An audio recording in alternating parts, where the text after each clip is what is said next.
Well, I got the fender lane on there. Obviously not bolted on. We're gonna give this thing a cold start and move it out. I gotta lower the lift down and put the plastic around the AMX. So let's put it out here and see what we get.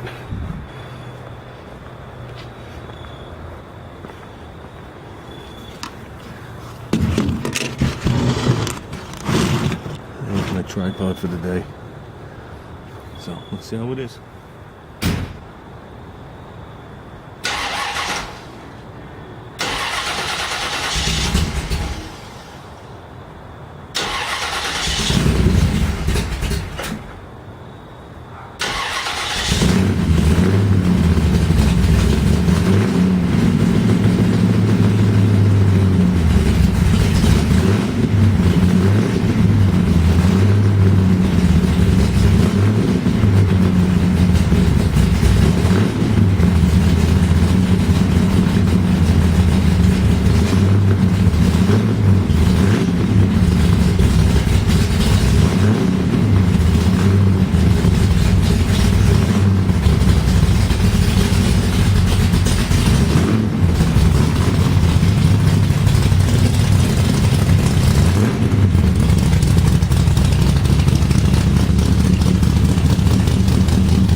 Well, that's it, guys. We're starting to cover the AMX.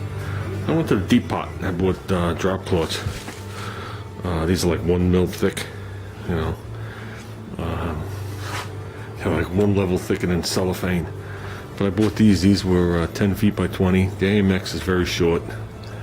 So what I'm going to do is I'm going to overhang it in the front, overhang it in the back there, and then I'm going to come up underneath like a diaper to cover this thing, because I know most of the overspray is just going to land on the car, but if I'm spraying directly underneath this car, I don't want the mist going up under the hood and landing and getting stuck to the grill and all sorts of stupid shit. I mean, I just spent $15 on 4 tops and a roll of duct tape. Believe it or not, if you can double the yardage of your duct tape from 30 to 60 Scotch brand if you buy it red. So that's what I did. And not only do you double it, but it's $2 cheaper. So, like I said, we'll get it encapsulated. Sleep, girls, sleep. In the spring, we'll be taking this baby out. I'm protecting this car. This car's not mine. This car's my son's. It's been my son's for a long, long time. Once a year, I drain the gas, run new gas through it, take it out, run it, put stabilizer in there, and bring it back. Unfortunately, that's what I do. I mean, this garage is, you can see the vents on the wall. There's 2 there and 1 in the back. This garage is climate controlled, heat and air conditioning. So, in the winter it stays 60 until I come out here to work. In the summer it stays at a steady 70. So it's not like the car's dying out here. Has a better life than me. Well, we're getting there, guys. I moved the car forward, put the plastic underneath, front and back. The center section, I have an actual bigger piece. So I'm gonna pull this front section out, mask it up the front, mask it up the sides. So I'm gonna lower this bad boy down so I can do the masking. That is a blessing in disguise. Some of this crap just needs to go in the garbage. So, and that crap, that's what happens, dude. You can give me or anybody a warehouse 500 feet by 500 feet with a 500-foot ceiling, and sooner or later you'll fill it up with shit.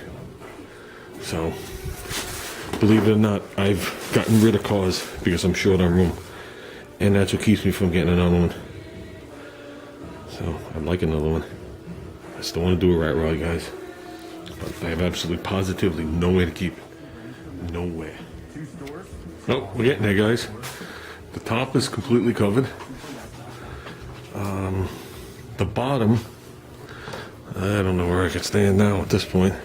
The bottom from a foot or so past the wheel well and a foot or so in front of the wheel well is totally wrapped around the car. Doubled up in the front, over the top, same on the back. So now we're just going to do a strip around the center, which is going to be the same tarp as the top. This was 10 by 20. These are 9 by 12 or something. So the other one's going to go around the main part of the car, and we'll tape it up the best we can. Put a big bow on the top. So I think it's protected. It's not like I'm painting it. I'm just trying to keep paint off of it. Well, that's it, guys. It's all cocooned. Even underneath. Got it hanging down into the lift. You know, I got all the drip trays across. But that's it. We have at least, in most sections, 2 to 3 foot overlap. So that means we'd have to go through the plastic, through the tape, through the blankets, through everything. I think we're good. Even the bottom strip I put across is overlapping like 1.5 foot, 2 feet on each side. And you can see it's all wrapped up under there. So, I mean, look at the dust. You know, when I bought this lift 12 years ago, first thing I did was wax it. What a mistake. You couldn't even step on it without falling, especially if you got a little dampness on your foot, you were done. So, it took a lot to clean the wax off. Now it's just all full of body dust. So, yeah, I'd like to add one last thing about the AMX and father and son bond. There you go, that's when the little guy really was a little guy. And he's sitting in the passenger seat of the AMX holding his bottle, smiling from ear to ear. So that was the first time he ever sat in the front seat of a car. Since, I don't even know how old he was then. What could he have been there, a little over a year? A year? You're not allowed in the front seat, but AMXs don't have back seats. So, that's the father and son bond between in a car. Oh, and there's my work clock.